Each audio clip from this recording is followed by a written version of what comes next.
Hello good morning friends, कैसे हो आप सभी। आई होप आप सभी बेहतर होंगे और मेरी क्लास में एक बार फिर से आप सभी का बहुत बहुत स्वागत है। यहाँ पर हम यूजीसी नेट के लिए प्रिपरेशन कर रहे हैं, खासकर पेपर 1 के लिए, और पेपर 1 के बाद हम अपने पेपर 2 को भी लेकर के चलेंगे। ठीक है, तो यहाँ पर हमने बहुत सारे यूनिट को कवर कर लिया है। यूनिट 1, यूनिट 2, यूनिट 3 और यूनिट 4, जिसका नाम है कम्युनिकेशन, जिसे जिसे अभी हम कर रहे हैं। ठीक है, और कुछ ही क्लास और है यूनिट 4 की, फिर हमारा यूनिट 4 भी बहुत ही अच्छे से कवर हो जाएगा।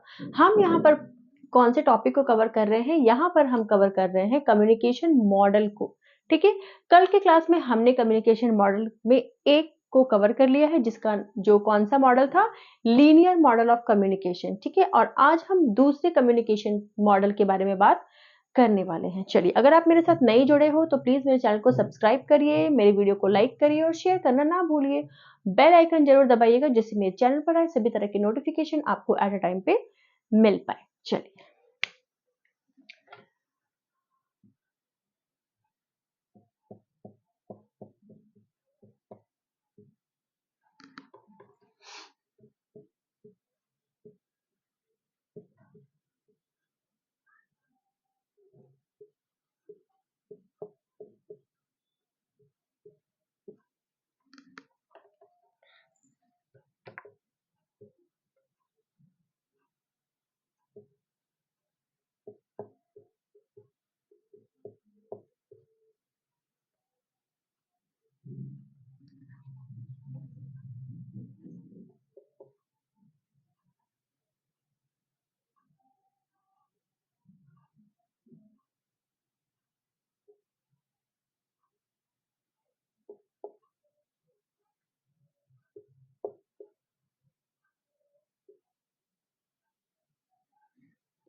तो कल की क्लास में हमने बात किया था लीनियर मॉडल के बारे में, और आज की क्लास में हम बात करने वाले हैं इंटरैक्टिव मॉडल के बारे में। ठीक है, लीनियर मॉडल, अगर आपने उस वो वाली वीडियो नहीं देखी है तो कल की क्लास में मैंने बात किया था, तो आप जाइए और कल की क्लास को आप देखिए, तब आपको आज का जो क्लास है वो ज्यादा अच्छा समझ आएगा। और अगर आपको कम्युनिकेशन बेटर तरीके से समझना है तो प्लीज आप मेरे प्लेलिस्ट में जाइए, वहां पर आपको पूरे यूनिट वाइज एक एक लेक्चर बहुत ही अच्छे से, बहुत ही डिटेल में समझाया गया है। तो प्लीज जाइए और जरूर समझिएगा, और वीडियो पसंद आए तो एक लाइक बटन जरूर दबाइएगा। चलिए, तो आज स्टार्ट करते हैं हम इंटरैक्टिव मॉडल क्या होता है कम्युनिकेशन का। देखिए, लीनियर में हमने क्या पढ़ा था कि लीनियर में जो कम्युनिकेशन है वो आपका वन वे था। ठीक है, एक एक लाइन में जा रहा था, सीधी रेखा में। ठीक है, लीनियर कम्युनिकेशन कैसा था, वन वे था। क्या इसमें किसी तरह का फीडबैक था? तो आपका आंसर होगा नो, इसमें किसी भी तरह का फीडबैक नहीं था। अब हम, फीडबैक जब नहीं होगा तो कम्युनिकेशन बेहतर नहीं होगा। ठीक है, तो जब कम्युनिकेशन बेहतर नहीं होगा तो लीनियर मॉडल जो है वो कहीं ना कहीं अपने आप में एक फेल सिस्टम हो जाएगा, फेल सिस्टम साबित होगा। या फिर वहां पर जिस तरह जहां भी ये लीनियर मॉडल अप्लाई होता है, कहीं ना कहीं वहां पर बहुत सारी चीजें आती होंगी, जो कि बहुत सारे नुकसानदायक चीजें आती होंगी। कम्युनिकेशन ही बेहतर नहीं होगा तो फिर नुकसान तो होगा ही। चलिए, बात करते हैं इंटरैक्टिव मॉडल के बारे में। जब ये वन वे है तो इसमें हम किसकी बात करेंगे, टू वे कम्युनिकेशन की। ये कौन सा कम्युनिकेशन है, two way communication.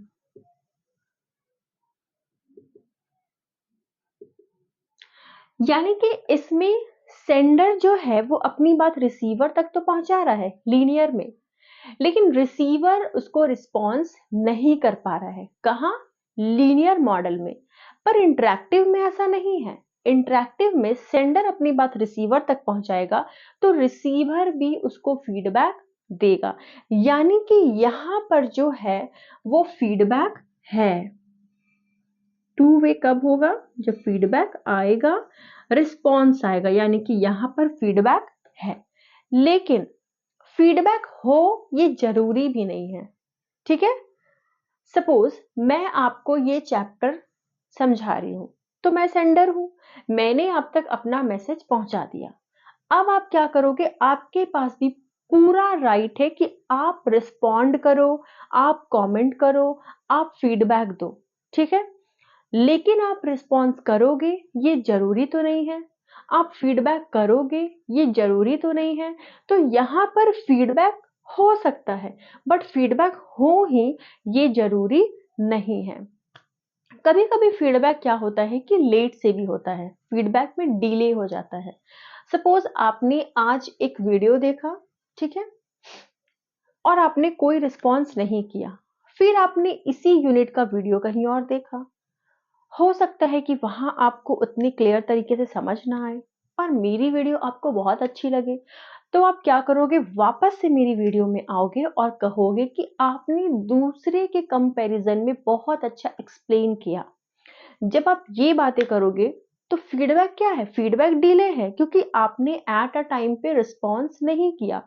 Feedback delay है लेकिन फीडबैक आया। तो यहाँ पर जब फीडबैक आ रहा है, सेंडर भी मैसेज को सेंड कर रहा है, रिसीवर रिसीव करके वापस से फीडबैक कर रहा है, रिस्पॉन्स कर रहा है, तो यहाँ पर टू वे कम्युनिकेशन है और फीडबैक है। तो उस तरह के कम्युनिकेशन को हम इंटरैक्टिव मॉडल ऑफ कम्युनिकेशन कहते हैं।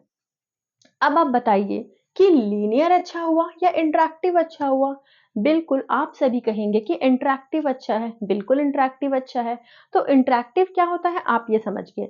हमने लीनियर में 4 तरह के सब टाइप के बारे में पढ़ा था, ठीक है, जिसमें हमने एरिस्टोटल के बारे में पढ़ा था, शैनॉन के बारे में पढ़ा था, बेरलॉस के बारे में पढ़ा था, और हमने एक और किसके बारे में पढ़ा था, एक और, हाँ, आपका लॉसवेल के बारे में हमने पढ़ा था, ठीक है। तो हमने लीनियर में 4 तरह के साइंटिस्ट के बारे में, थियोरिस्ट के बारे में, आप कह लीजिए, इनके बारे में हमने पढ़ा था, उनके मॉडल को हमने समझा था।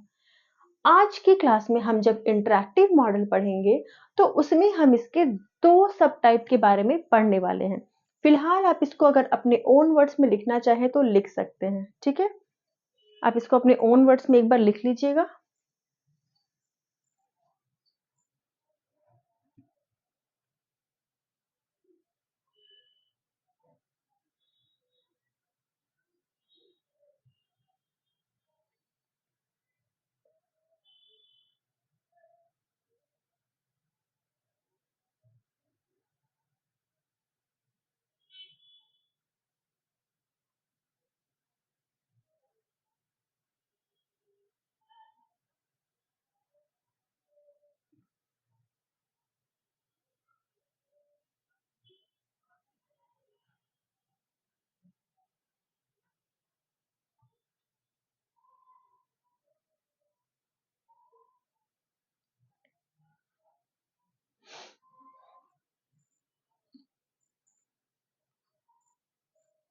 चलिए, तो मैं यहाँ पे लीनियर को हटा देती हूँ, क्योंकि लीनियर बस मैंने इंटरैक्टिव को समझाने के लिए यहाँ पर लिखा था।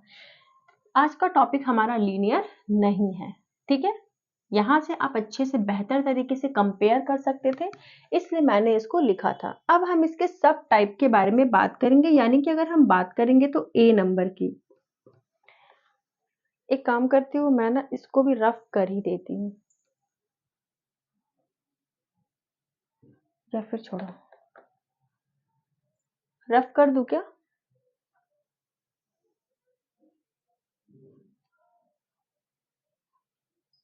आप इसे एक बार देख लेना, देख लेती हूँ वीडियो सही से चल रही है। पता नहीं, कल मैं सोच रही थी एक और क्लास लेने का, लेकिन वीडियो ठीक चल नहीं रही थी। वीडियो तो ठीक लग रही है, चलो स्टार्ट करते हैं।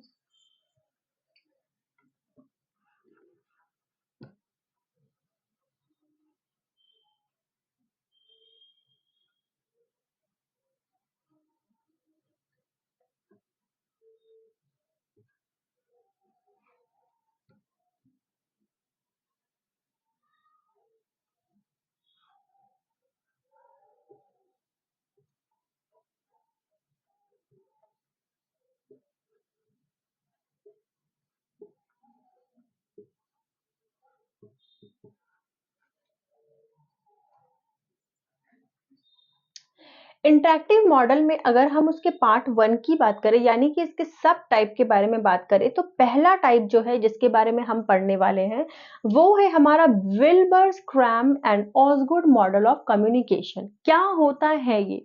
सबसे पहले अगर आप नाम देखें तो Wilbur's Schramm and Osgood model of communication जो है वो ये जो है विल्गम क्रैम एंड ऑसगुड, ये एक साइंटिस्ट है, बिल्कुल एक साइंटिस्ट, एक थियोरिस्ट है।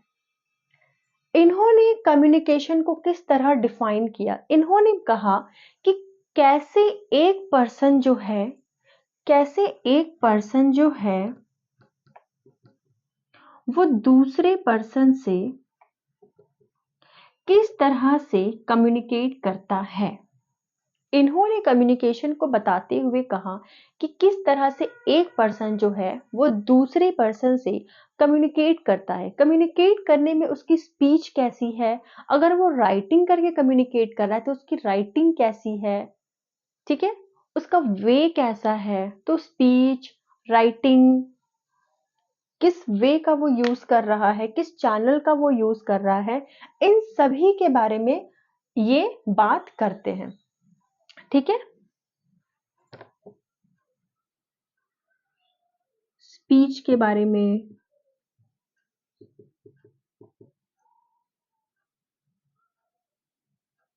राइटिंग के बारे में, इन सभी के बारे में वो क्या करते हैं, बात करते हैं कि एक पर्सन किस तरह से दूसरे पर्सन के साथ क्या कर रहा है, कम्युनिकेट कर रहा है, ठीक है। ये लाइन आपको क्लियर हो गई। पर वो ऐसा बात क्यों कर रहे हैं? वो ऐसा बात इसलिए कर रहे हैं क्योंकि यहां पर जो है सेंडर एंड रिसीवर में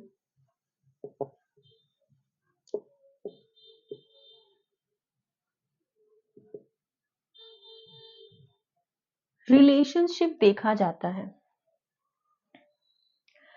एक बंदा जब दूसरे से बात कर रहा है तो सेंडर और रिसीवर में किस तरह का रिलेशनशिप है? क्या ये बहुत लोअर पॉइंट पे तो नहीं है? क्या ये बहुत अपर पॉइंट पे तो नहीं है? क्या इन दोनों में कोई डिफरेंसेस तो नहीं है? ऐसा क्यों? क्योंकि यहाँ पर सेंडर और रिसीवर जो है वो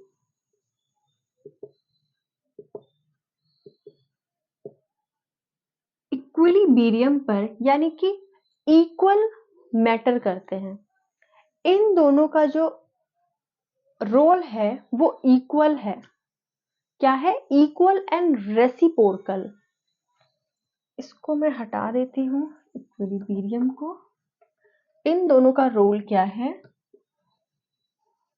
इक्वल एंड रेसिप्रोकल है, ठीक है। यानी कि सेंडर, जिस तरह सेंडर अपनी बात को रख सकता है बिल्कुल उसी तरह रिसीवर भी अपनी बात को रख सकता है। यानी कि ये दोनों कैसे हो गए? इक्वल हो गए। और दोनों कैसे हो गए? दोनों रेसिप्रोकल भी है। समझ आया? चलिए, यहां पर जो है वो हम इसे 3 कैटेगरी में डिवाइड करते हैं। अगर यहां पर कम्युनिकेशन हो रहा है तो वो बेसिकली कम्युनिकेशन क्या है? अपने आप में मैसेज है एक, है ना। यहाँ पर जब कम्युनिकेशन हो रहा है तो वो बेसिकली 3 पार्ट में डिवाइड होकर होता है। एक आपका इनकोडिंग, एक आपका डिकोडिंग, और एक आपका होता है इंटरप्रिटेशन ऑफ मैसेज, कि मैसेज को किस तरह से इंटरप्रेट किया गया है।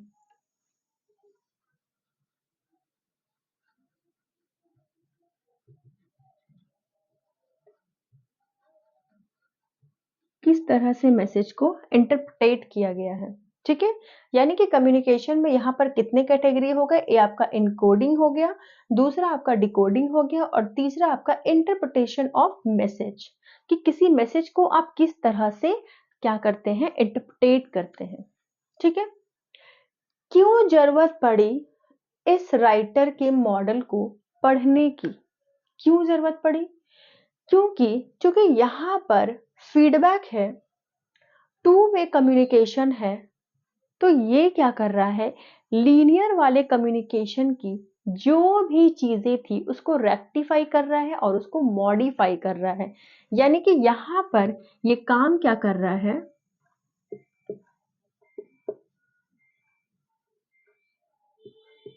रेक्टिफाई और मॉडिफाई द एरर्स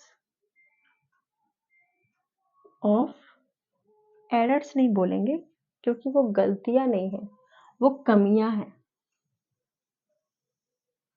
रेक्टिफाई और modify the limitations, limitations of linear model of communication।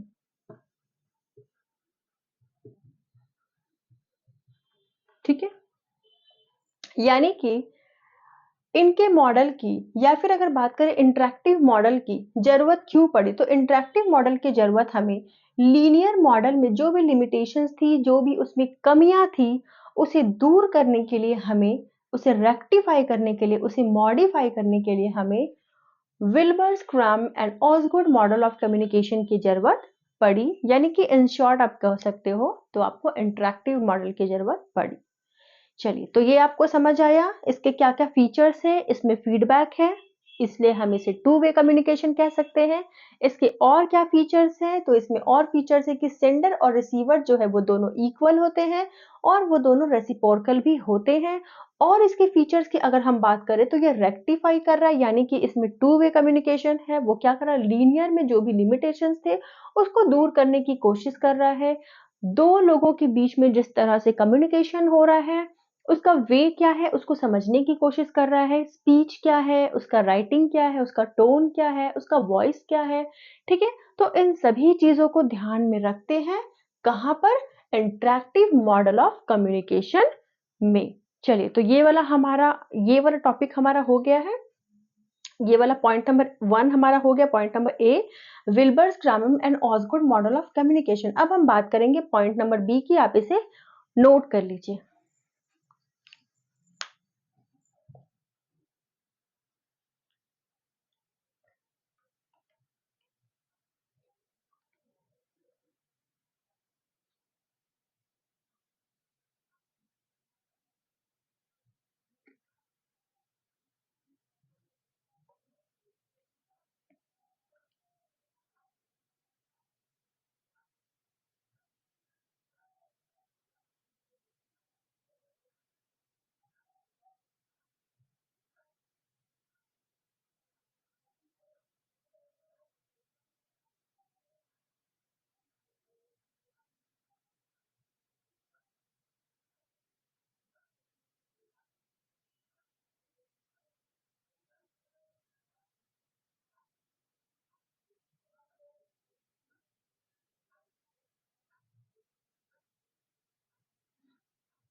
चलिए, तो ए नंबर आपको समझ आ गया होगा, आपने नोट कर लिया होगा, नहीं भी किया तो स्क्रीनशॉट कर लीजिए। वैसे नोट करिएगा तो आपको, जब आप लिखोगे ना तो आपको कोई भी चीज ज्यादा समझ में आएगी, इसलिए मैं थोड़ा सा आप लोग को समय देती हूँ ताकि आप अच्छे से इसको नोट करिए, माइंड में आपका जाएगा। स्क्रीनशॉट करोगे वो फोन में ही पड़ा रहेगा, उसका कुछ यूज होने वाला नहीं है। चलिए, बात करते हैं पॉइंट नंबर बी की।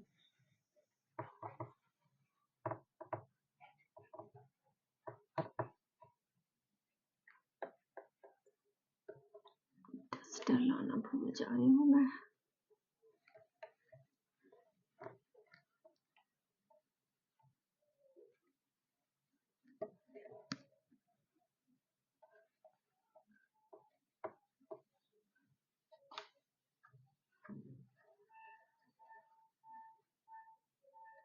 देख रहे हो आप, ठीक से साफ भी नहीं हो रहा है।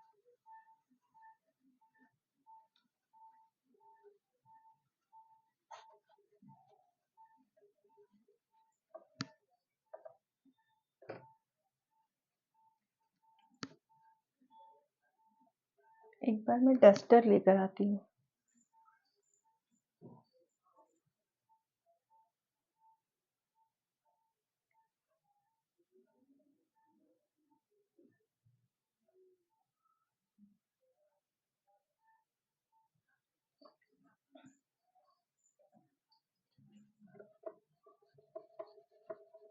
डस्टर तो और भी गंदा है।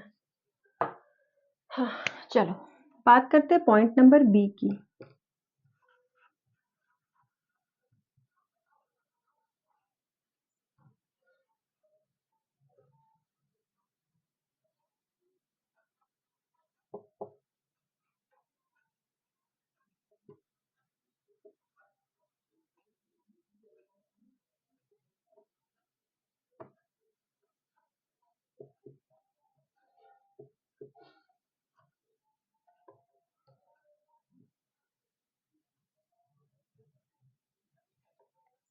Westley and MacLean's model of communication. क्या होता है ये Westley and MacLean's model of communication? बिल्कुल, ये भी क्या है, ये भी आपका एक तरह का साइंटिस्ट है, एक तरह के साइंटिस्ट है, और क्या है, थियोरिस्ट है।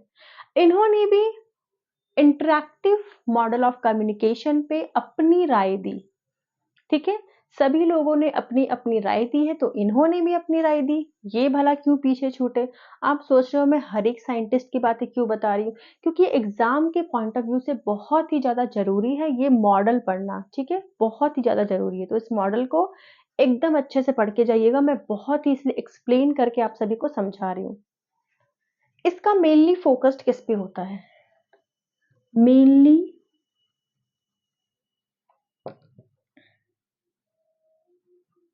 focused on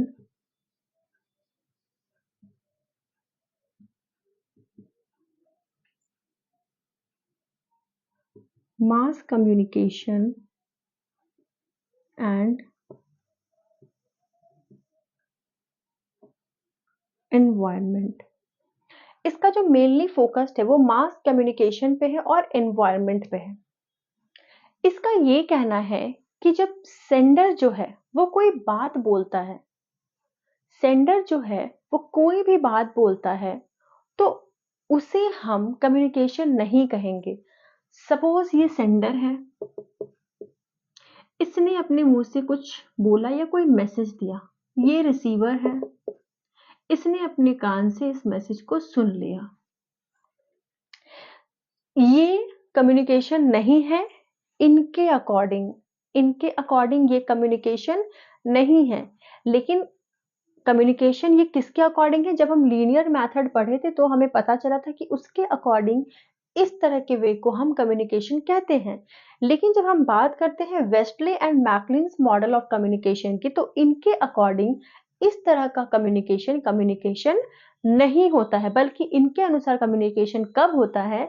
जब इसने अपनी बात कही और जब तक ये रिस्पॉन्ड ना करे कम्युनिकेशन सक्सेस नहीं होगा, या फिर उससे तब तक हम कम्युनिकेशन नहीं करेंगे। जैसे ही ये उसकी बातों का रिस्पॉन्स करेगा वैसे ही हम कहेंगे कि हाँ, एक कम्युनिकेशन हो गया। यानी कि यहाँ भी बातें क्या हो रही है, यहाँ भी बातें फीडबैक की हो रही है, यहाँ भी बातें रिस्पॉन्स की हो रही है, और यहाँ भी हम क्या कह सकते हैं कि यहाँ भी टू वे कम्युनिकेशन है। और जहाँ पर टू वे कम्युनिकेशन है, आप जानते हो कि वहां पर एक बेहतर कम्युनिकेशन स्किल है। चलिए, तो यहां तक आपको समझ आ गया कि ये क्या चाहते हैं, मतलब एंड ऑफ द डे। चलिए, कुछ एलिमेंट्स के बारे में पहले बात कर लेते हैं कि क्या क्या एलिमेंट्स इसमें होने चाहिए। अगर हम बात करते हैं तो सबसे पहले तो इसमें एनवायरनमेंट होना चाहिए। क्यों एनवायरनमेंट होना चाहिए उसके बारे में भी बात करती हूँ। एनवायरनमेंट क्या करता है, सपोज सपोज मेरे माइंड में बहुत ज्यादा फ्रस्ट्रेशन है, चलिए फ्रस्ट्रेशन को साइड करते हैं, सपोज मुझे आपसे कुछ एक्सप्लेन करना है।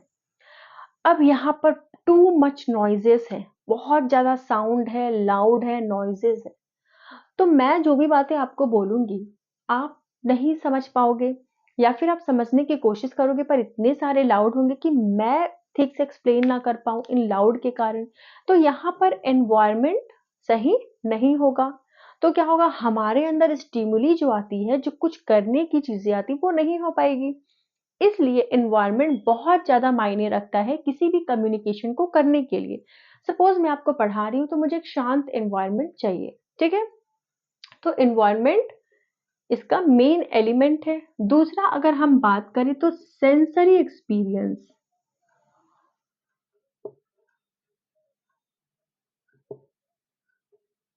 सेंसरी एक्सपीरियंस क्या होता है, सपोज मुझे आपको कुछ एक्सप्लेन करना है, पर उसको मैं खुद ही समझ नहीं पा रही हूँ कि मैं कैसे एक्सप्लेन करूँ, तो मैं आपको कैसे कर पाऊंगी, नहीं कर पाऊंगी।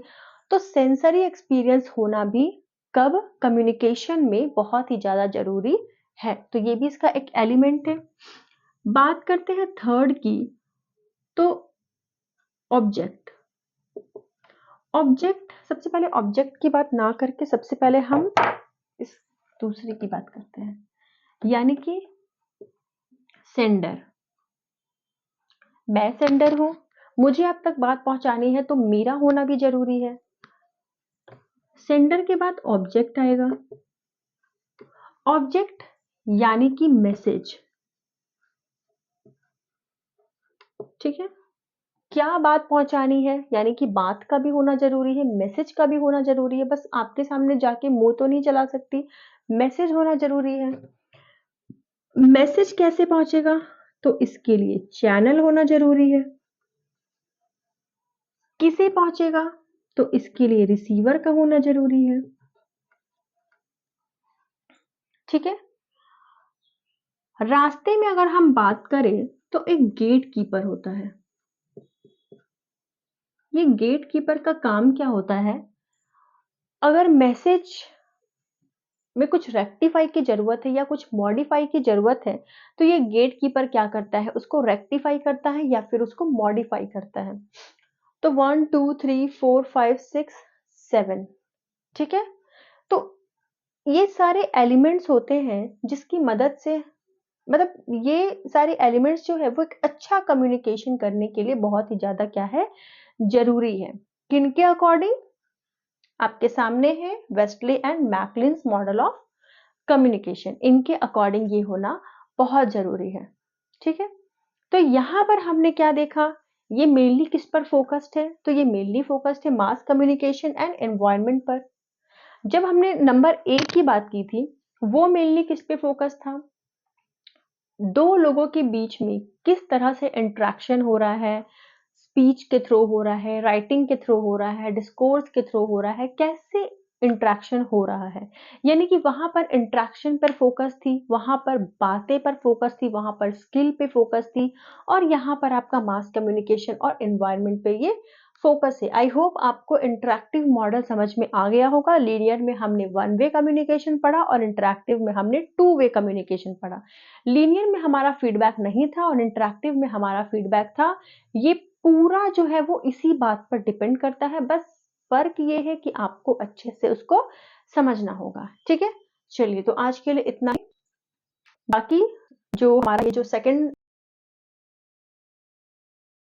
के बारे में पढ़ने वाले बाद एक दो, ठीक है, 10 से कम ही ये यूनिट नंबर 4 जो है वो कंप्लीट हो जाएगा। चलिए, थैंक यू वेरी मच।